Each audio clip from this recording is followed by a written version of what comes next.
Bueno, yo soy sindicalista, soy docente y bueno, desde hace varios años estoy trabajando en el sindicato. Estuve mucho tiempo, 12 años, aquí en el Solar de las Artes como secretaria de Cultura y Derechos Humanos. El Solar es la sede de esa secretaría y aquí hay propuestas, acciones que tienen que ver con lo artístico, con lo cultural, con lo político. Desde aquí se construye ese espacio de poder vinculado a lo cultural, pensando también que los trabajadores y las trabajadoras podemos disfrutar de los lenguajes artísticos, pero también en ese disfrute ir dando pasos importantes en ese esclarecimiento o el fortalecimiento de nuestra identidad como clase trabajadora. Así que este espacio está abierto a propuestas que tienen que ver con la reflexión, con el análisis de problemáticas de la coyuntura, desde presentaciones de libros, espectáculos, hasta por las noches espectáculos estrictamente musicales. Bueno, es un espacio muy querido por mí, por toda mi familia también, porque fuimos parte de el Solar, digamos, en quienes estuvimos trabajando acá y quienes trabajan actualmente, abre a un involucramiento así muy pleno, ¿no? Desde las vidas personales también. Pero actualmente estoy como secretaria adjunta del sindicato. Bien. Bueno, sin ir más lejos, le contamos a la gente que mientras estamos charlando sucede la reunión de la mesa del Ni Una Menos de cara al 28S que nos estamos organizando para salir a manifestarnos, así que también es un espacio para eso, para encontrarnos, para organizarnos, ¿no? Exactamente, la perspectiva de género y la perspectiva de derechos humanos obviamente es la que enmarca todas las acciones políticas, culturales, sindicales, ¿no? Pero bueno, acá en lo artístico, en lo cultural especialmente. Bien.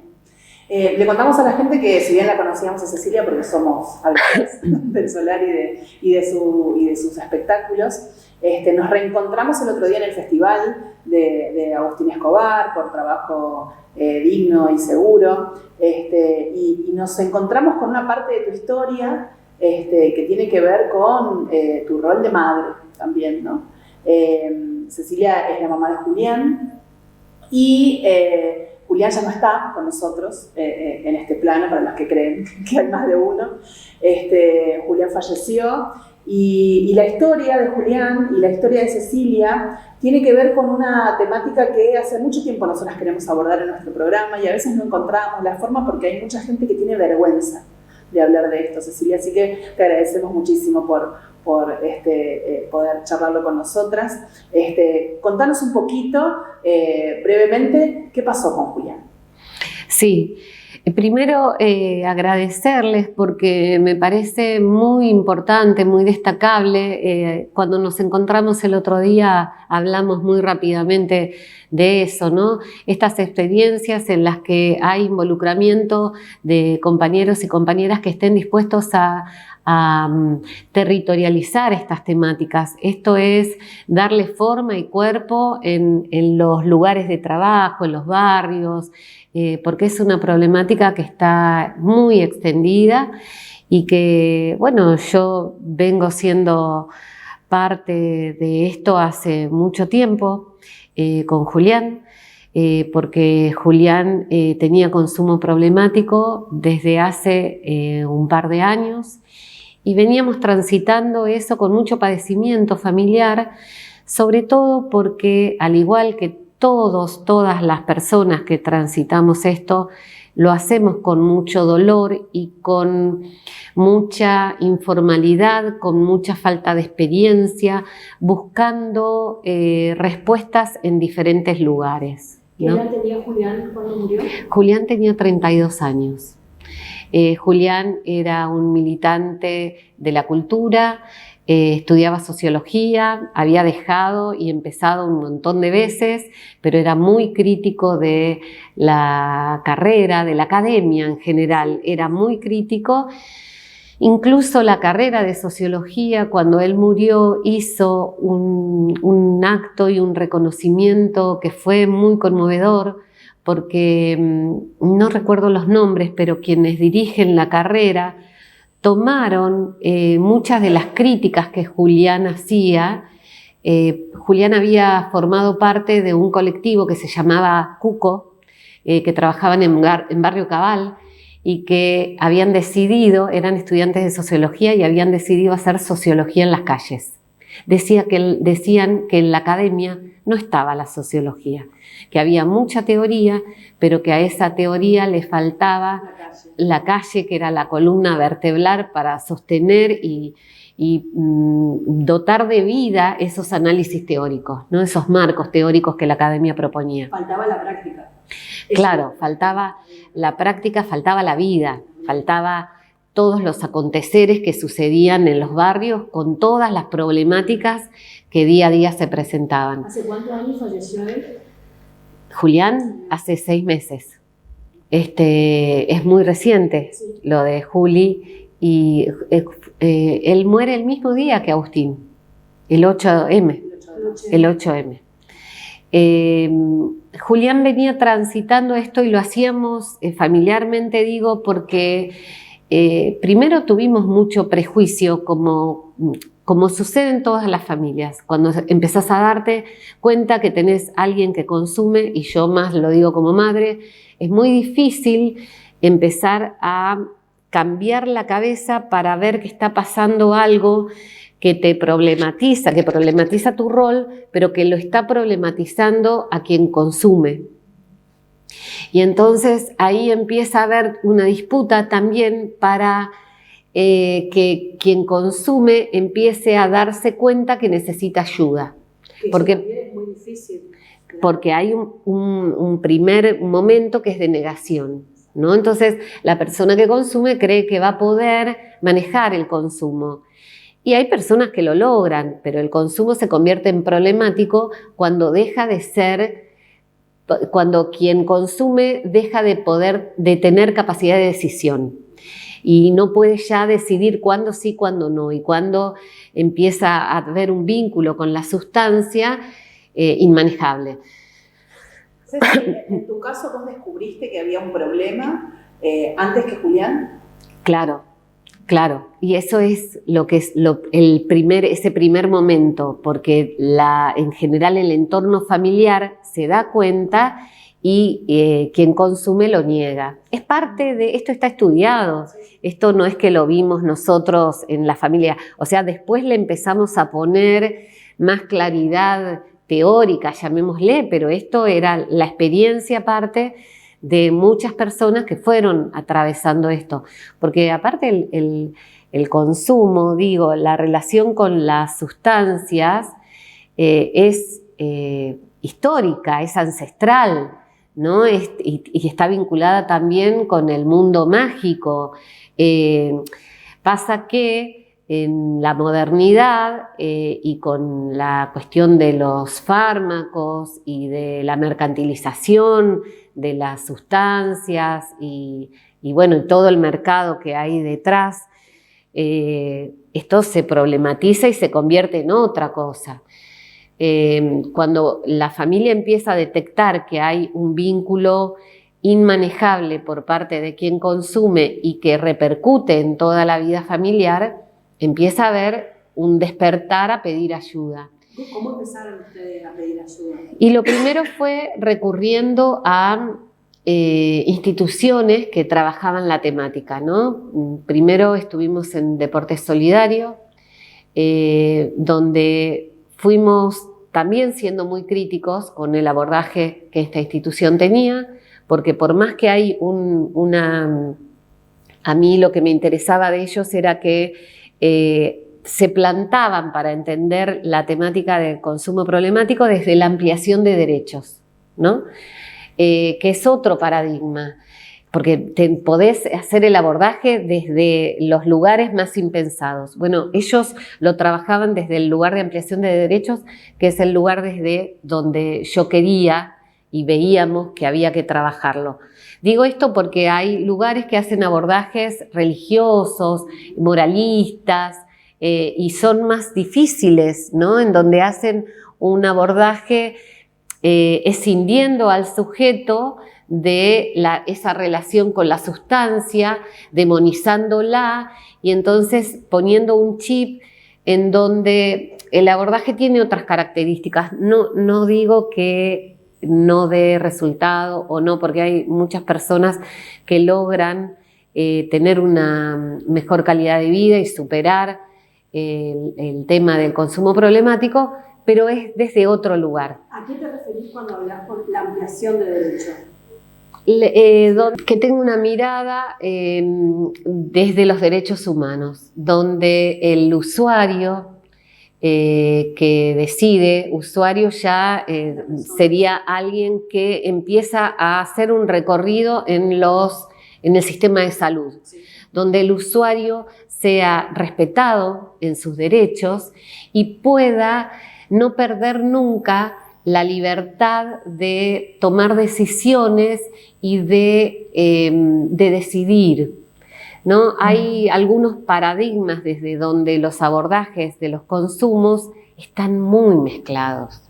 Y entonces te diría que desde muchos, incluso que dicen trabajar desde la ampliación de derechos, como por ejemplo nos pasó con Julián, haciendo el abordaje y el tratamiento desde una clínica que pensábamos que lo hacía desde ahí y sin embargo frente a una situación de consumo colectivo que se da en medio de este tratamiento, la clínica decide la expulsión de todos los que habían consumido en la clínica. Bueno, eso es un ejemplo de, digamos, un abordaje que en teoría se dice desde la ampliación de derechos y, sin embargo, en la práctica no hace más que apela a lo sancionatorio. Entonces, apela a la sanción y a la expulsión. Pasándolo bien, nunca pudieron decidir. Digamos, y tampoco él decidir directamente. Ese tratamiento lo que hacen es expulsarlo. En esa situación, fue una situación puntual. La traigo como ejemplo. Me parece interesante porque a lo mejor a la hora de buscar una solución, una respuesta, un tratamiento, uno muchas veces se hace de información porque te la pasan, porque buscas por internet, porque te lo recomienda un profesional y seguramente cuando vos llegás a eso te venden un método de trabajo que después en la diaria los pibes, las pibas, las personas que acuden reciben otro trato, que no es el que a lo mejor ellos te dijeron que iban a tener. Exacto. ¿No? Y además, ¿cómo le discutís a una persona que tiene esa problemática, ¿no? Que claramente está peleando consigo misma todo el tiempo, ¿no? Exacto. Debe ser muy difícil. Se habla mucho en otras situaciones en las que tenemos conocimiento, se habla mucho de la mentira, del ocultamiento, de un montón de cosas que son herramientas que se hacen las personas que consumen para tener una vida más armoniosa con la sociedad y con su familia, y después te encontrás con otra realidad en la que vos tenés que confiar ciegamente en lo que dicen.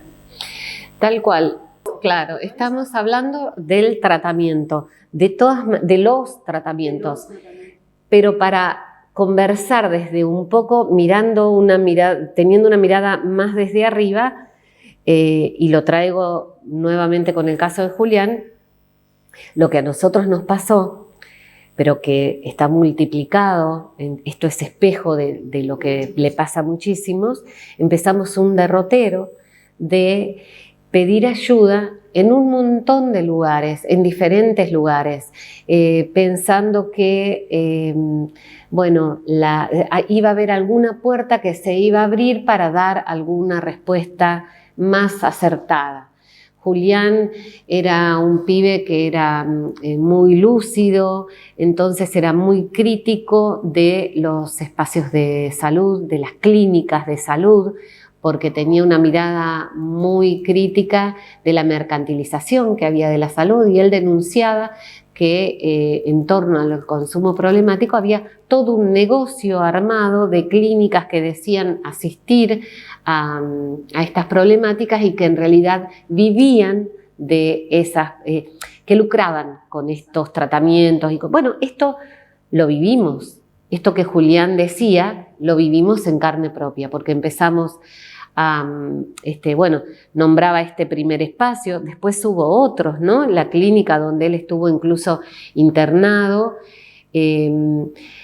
Nosotros cuando entramos a esa clínica, él hace una internación que era con aislamiento, cosa que en realidad no se debería hacer. Cuando entramos a esa clínica por primera vez y vemos el lugar en lo edilicio, era patético, pero sin embargo nosotros necesitábamos confiar en algún tratamiento y algún abordaje y veíamos que ese lugar no iba a poder ser, porque era un lugar que ya a las claras hablaba de encierro, parecía una cárcel. Y sin embargo, era tanta la necesidad de ayuda que decíamos, bueno, aquí están los que saben. Desconfiábamos de nuestra propia percepción. Y sin embargo, terminó sucediendo lo que nosotros, nosotras, en la familia, veíamos que iba a pasar, que ese lugar no iba a dar respuestas. Porque era un lugar aparte que no tenía ningún vínculo con la naturaleza, que había hacinamiento, que en lo edilicio era muy hostil, muy feo. Lejos de darle calidad de vida a la persona, en realidad era como castigarlo, ¿no? Claro. por su decisión de consumir o por no poder controlarlo, o que el tratamiento en realidad era un castigo. Y porque las respuestas tienen que tener lugares de creatividad, lugares en donde lo artístico también tenga algo por dar, para decir, tienen que ser herramientas y recursos para transformar. Así como yo les decía hoy de este lugar, ¿no? El arte siempre transforma porque siempre moviliza.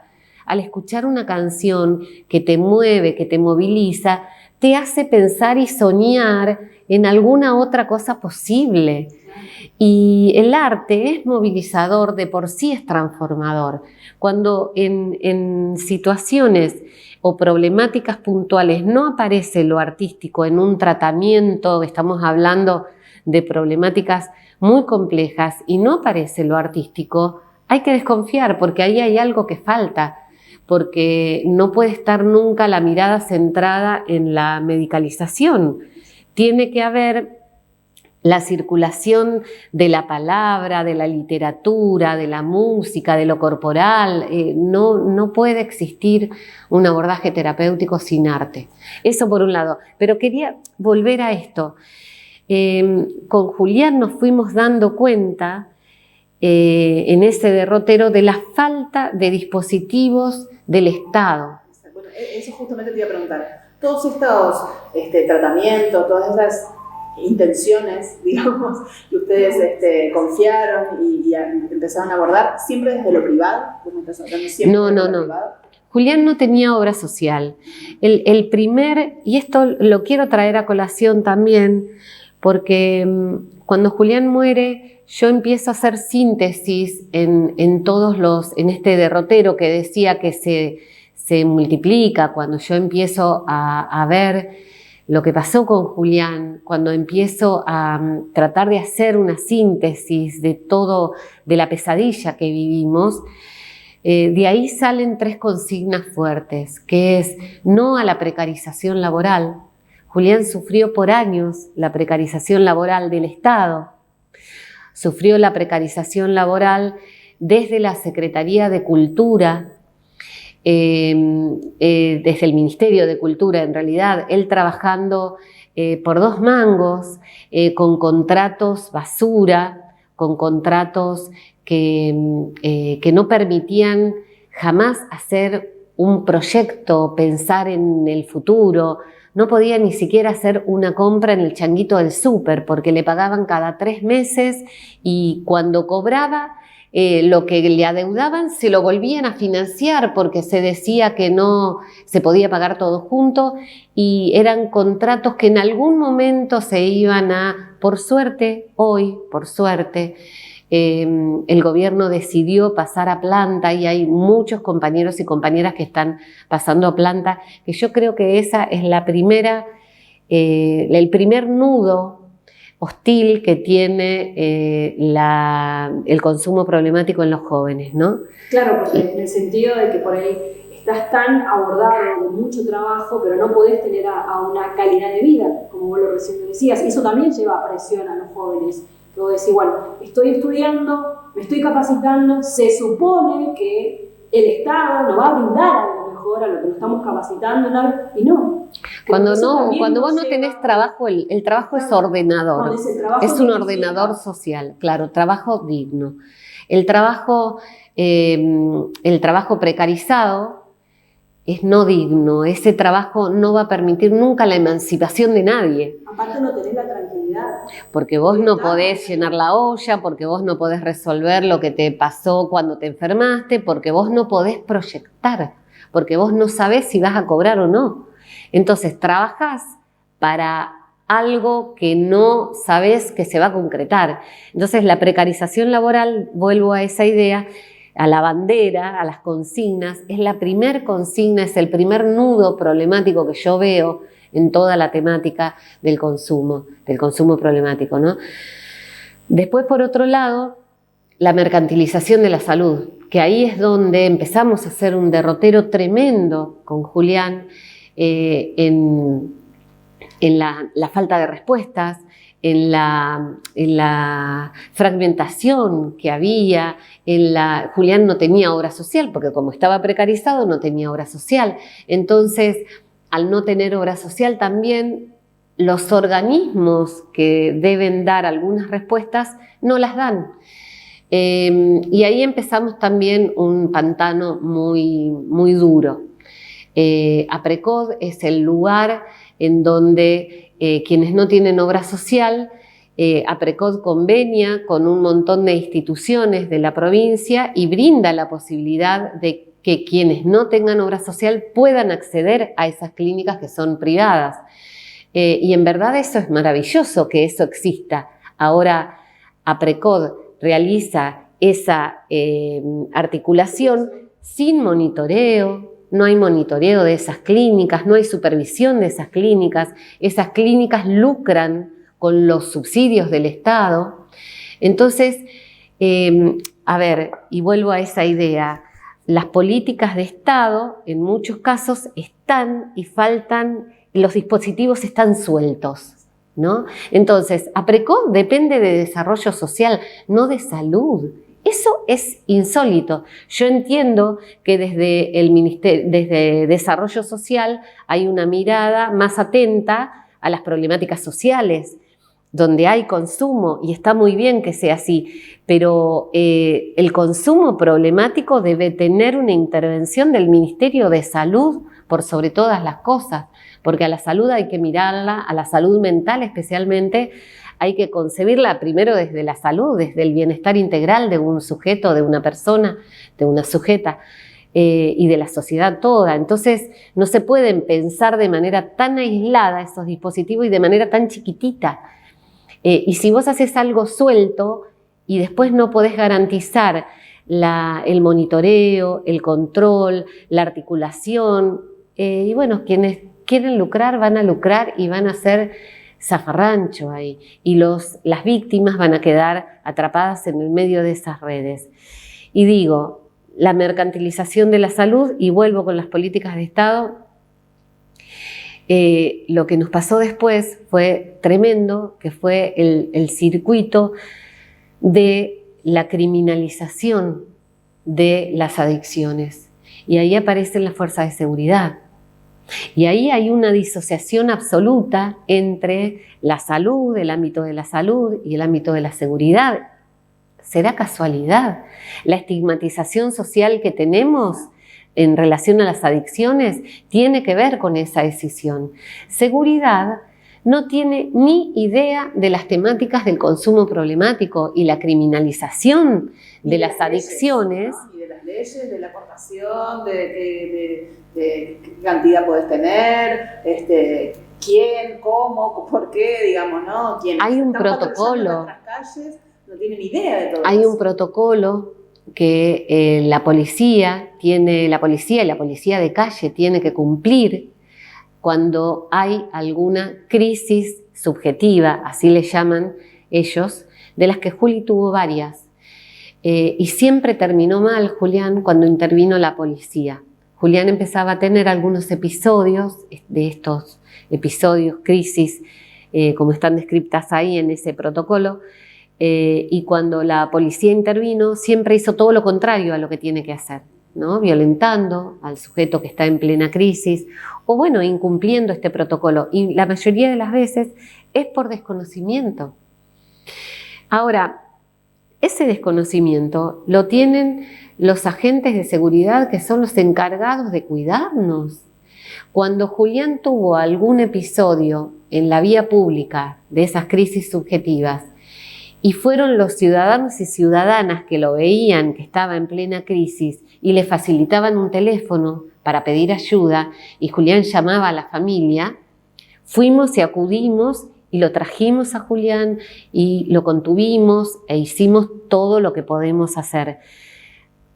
Cuando con nuestras propias limitaciones, digo, ¿no? Como familia. Ahora, cuando intervino las fuerzas de seguridad, Julián terminó siempre violentado.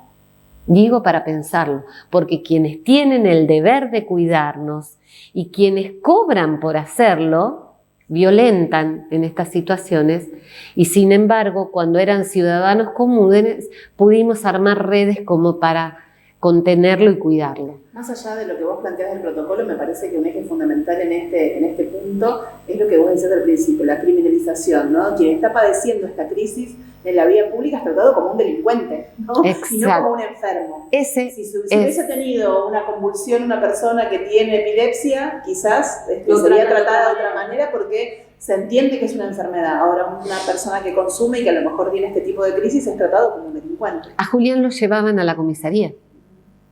Lo llevaban a la comisaría. No tenía que estar en la comisaría, tenía que llevarle rápido. No había cometido ningún delito. Claro. Una vez en Santo Tomé, en uno de esos episodios, lo llevan a un puesto de gendarmería y ahí lo tienen varias horas esposado. Julián ya estaba bien. Julián tenía esos episodios que duraban 1 hora aproximadamente. Él ya estaba bien y sin embargo lo tenían esposado y tirado en el piso.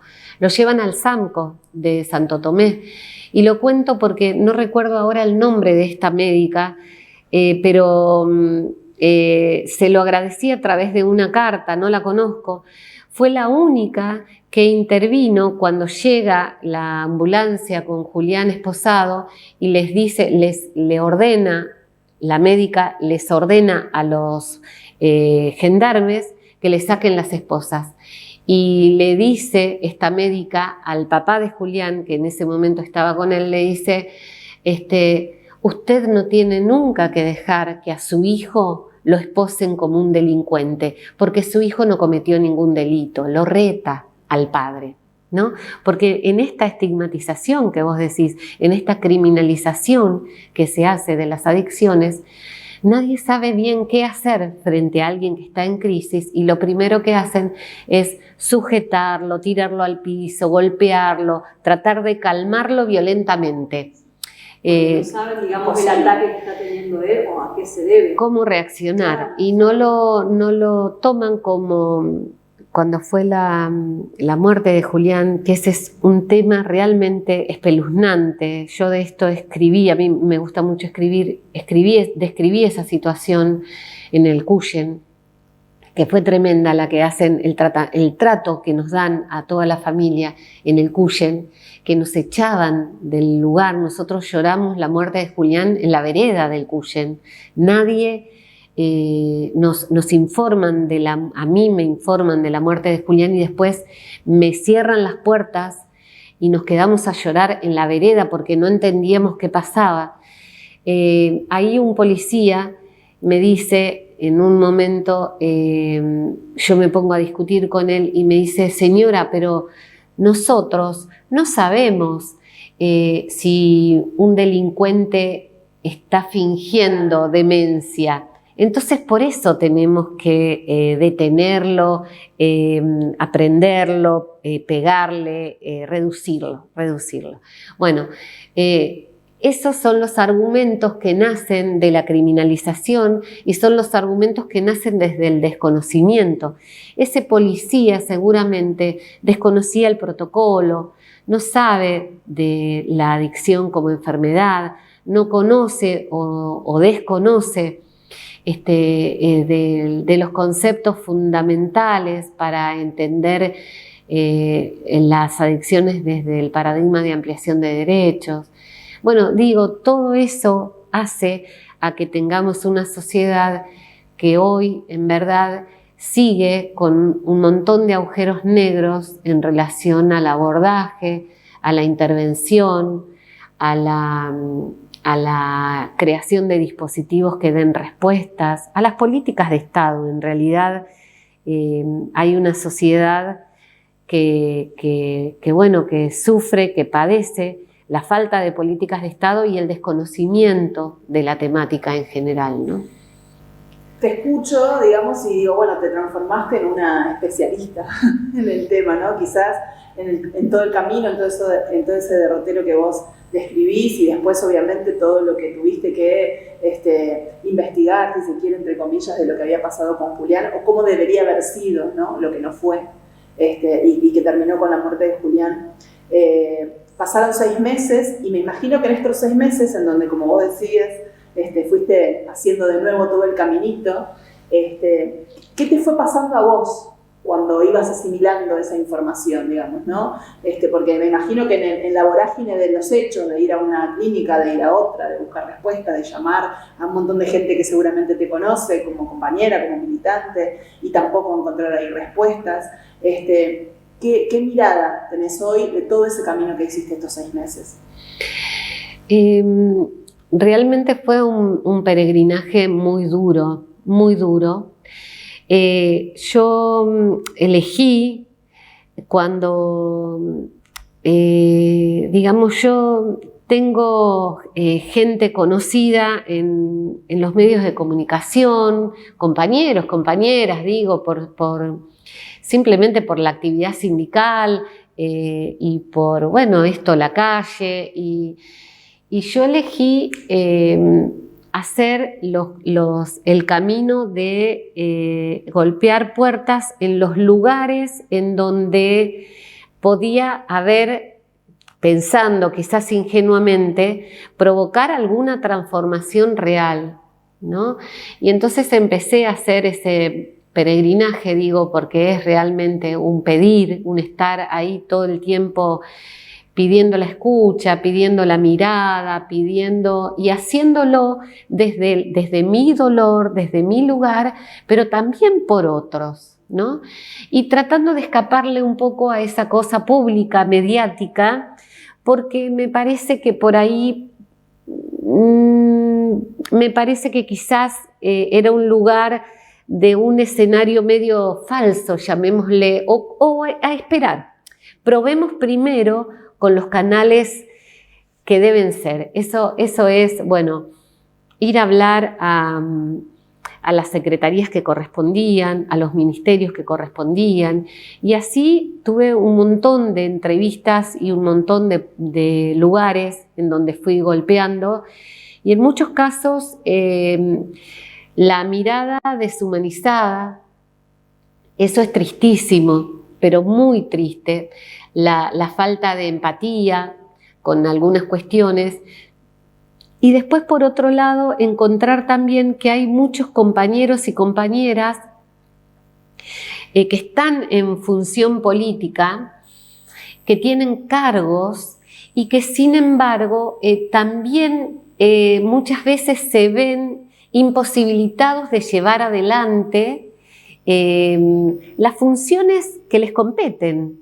Digo esto también en relación a la impotencia que te da charlar con compañeros y compañeras y que te digan, tenés razón, es así, aquí falta esto y esto otro y esto otro, pero yo no puedo hacer nada porque no tengo recursos, porque en realidad los lugares que tienen que funcionar no funcionan, o la gente que está quemada.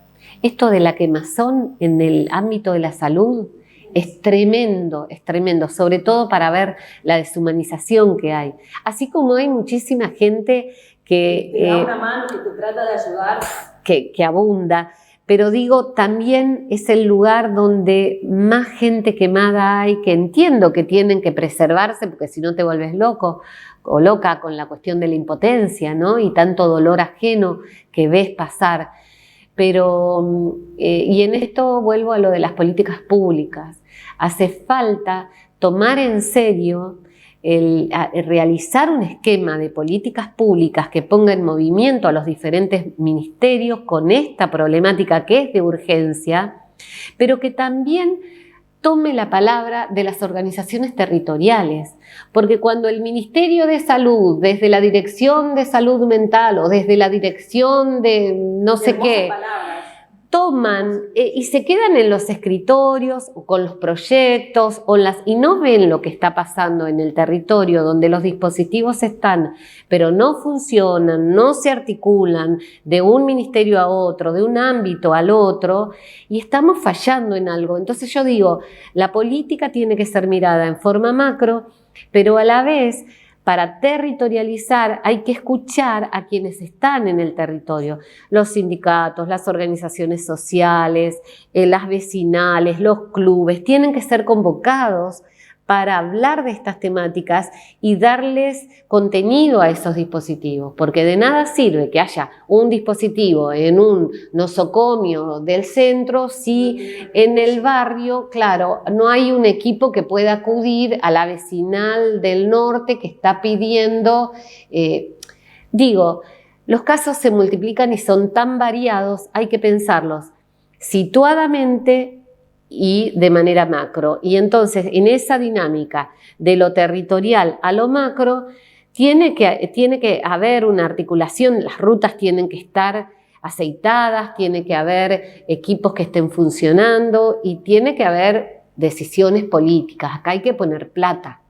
Esto no se resuelve con voluntad o con claro, no. Hay que poner plata, hay que poner recursos y que estos equipos puedan tener profesionales que estén abocados a eso, no que estén trabajando acá, allá y haciendo... Muchas veces también sin reconocimiento, ¿no? Después de la pandemia el sistema de salud también quedó más enclenque todavía porque están todos los profesionales que le han puesto el cuerpo a la pandemia sin ningún tipo de reconocimiento ni de lo salarial ni de... Programas, está lleno de programas en donde los profesionales o los trabajadores y trabajadoras, más que profesionales, porque ahí también hay una cuestión, ¿no? Que los profesionales se empiecen a llamar trabajadoras y trabajadores, porque eso es lo que son. Porque hay una cosa de clase también ahí para asumir, porque cuando vos sos un profesional de la salud, sos un trabajador o una trabajadora en primer lugar, y entonces la concepción de la salud cambia. Y entonces, si vos tenés trabajadores y trabajadoras precarizados o que están en programas que no están bien pagos o que te pagan pero el año próximo porque el Estado paga de aquí a 5 meses, y bueno, estamos en problemas. Cuando la problemática requiere un abordaje de urgencia, hablemos de urgencia. Entonces, pensemos cómo ponemos en movimiento. Tampoco es tan difícil. Tampoco está difícil, porque aparte hay mucha gente que sabe mucho y que tiene capacidad operativa. Y hay mucho, como vengo diciendo, mucho dando vuelta y disperso, fragmentado. Hay que poner plata, hay que poner decisión política. Digamos, ¿no? Que estos dispositivos se transformen en un sistema real y concreto, digamos, que den respuestas concretas. Exacto. Para ir terminando, Ceci, quería preguntarte... Mientras te escucho, me pasan un montón de caritas de mamás que conozco. Y la verdad es que obviamente que el desenlace de Julián no es el esperado, no es el que esperan las otras mamás que están buscando respuestas como buscabas vos. ¿Qué les podés decir a ellas? ¿De qué manera se lucha para que exista esto que estamos hablando? Las políticas públicas, un sistema que aborde estas problemáticas con respeto justamente a quienes las padecen. ¿Cómo se hace? No, ¿cómo se hace? No. Hay miles de respuestas. Lo que sí, déjame decirte en relación a esto que bien señalás, las que ponemos el cuerpo en su mayoría somos mujeres. Somos mujeres, madres, hermanas, novias, en los grupos estos que hacíamos de familiares, donde vos te encontrás con otras que participan también de estos espacios de reflexión para acompañarnos. la mayoría somos mujeres. Y ahí hay una sensibilidad distinta, sí, yo creo en eso, pero también hay una decisión distinta de la mujer que está anclada en lo social también, ¿no? Hay una decisión de participar de estas urgencias poniéndole todo el cuerpo. Y en esa sensibilidad creo que también se sufre mucho más que lo que sufren los varones. No, es feo generalizar, pero en verdad es lo que se ve en el tránsito de este derrotero de padecimientos. La presencia de la mujer es mucho más fuerte. Y no hay respuestas o lo que podría decir como para aportar es que las respuestas están en nosotras y en nosotros y que hay que exigir políticas públicas que puedan dar respuestas, que nos puedan dar los instrumentos para trabajar, para poder tener mejor vínculo con esto que socialmente también lo estamos transitando, porque no hay una respuesta. Pero sí creo que siempre es colectivamente. Y en eso hay que superar la fragmentación, las mezquindades, y hay que superar también esta cuestión de las estigmatizaciones, los prejuicios, porque hay que pedir ayuda, hay que buscar con otras, con otros, y hay que hacer esa trama que se hace desde lo colectivo, que no hay otra forma, porque si no el padecimiento se duplica, es mucho mayor. Y el dolor es muy grande, el dolor es muy grande.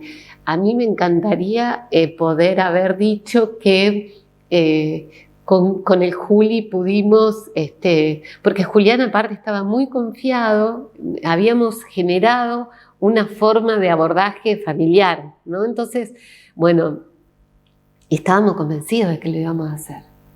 Creíamos en eso, porque ya habíamos visto que no teníamos respuesta. Y yo creo que muchas de las responsabilidades en el desenlace final tienen que ver con la falta de conocimiento en esto que les decía del protocolo de seguridad, porque ahí hubo una falta de cumplimiento de los procedimientos precisos. Pero más allá de lo de Juli, creo que es posible, creo que hay una salida posible, que son abordajes que no los estamos pudiendo hoy tener claramente concebidos, que están fragmentados.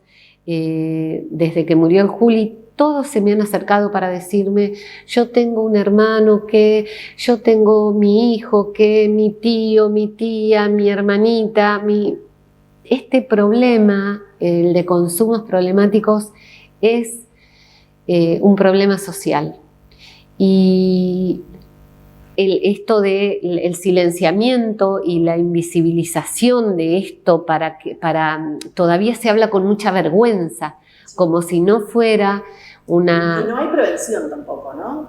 Porque quienes somos mamás tenemos miedo de que nuestros hijos consuman también, ¿no? Hay muchos miedos, se les cruce esa posibilidad y la tomen, y no tenemos herramientas tampoco, no hay trabajo en la prevención. Bueno, en la herramienta, la salida de esto hay que idearla, y hay que idearla colectivamente.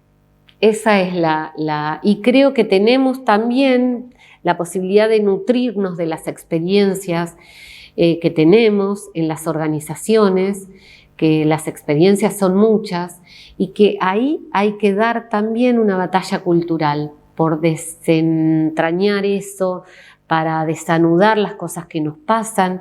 En el sindicato estamos viendo toda la cuestión de consumos problemáticos de psicofármacos, por ejemplo, que son consumos problemáticos legales, ¿no? Entonces, hay mucho por desentrañar, hay mucho por hacer, y la forma es siempre colectiva, así que ese es el desafío, creo. Y pasando ya 6 meses de la muerte de tu hijo, ¿cómo estás hoy vos, como mamá de Julián? Yo creo que este derrotero que fui diciendo, que sigue siendo, porque hay 2 causas abiertas, tengo compañeros que están haciendo un trabajo de acompañamiento, que es Guillermo Muné y Marco Villano, que son los abogados que están acompañando las causas. Ahí hay un trabajo por hacer. Yo tengo mucha energía puesta en eso. Estoy confiada de que las responsabilidades que hay tienen que ser señaladas, porque esos policías, porque esos médicos o médicas que incumplieron lo que tenían que hacer, van a tener que hacer capacitaciones, van a tener que sentarse a leer, a estudiar, o salirse de los lugares de responsabilidades si no están a la altura de las circunstancias.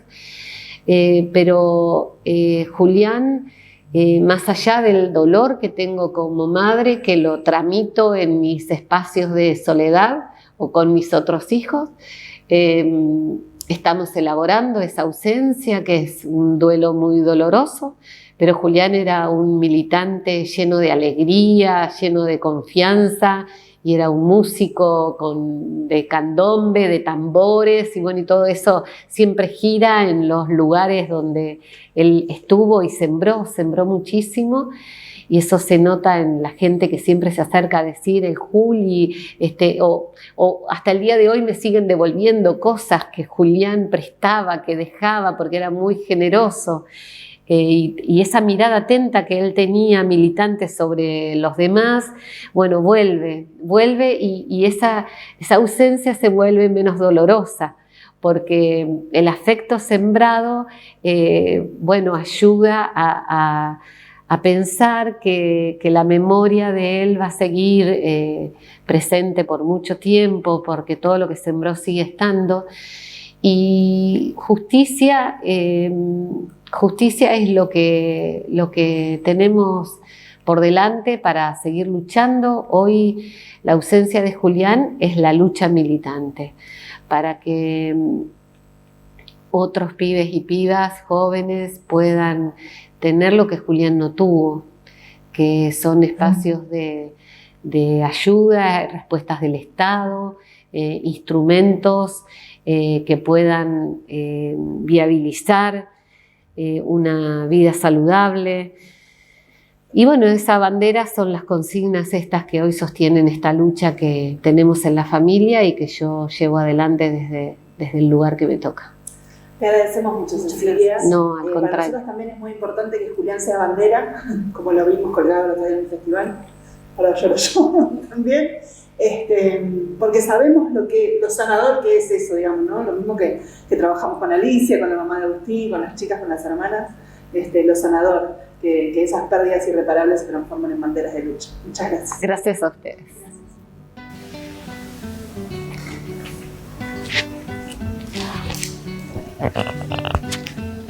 Muchas gracias por todo.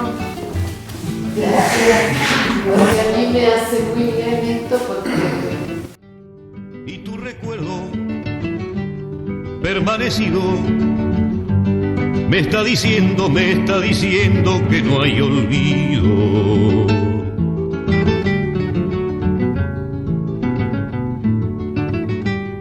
Breve es mi canto que no te olvida, piel y latido, sombra encendida.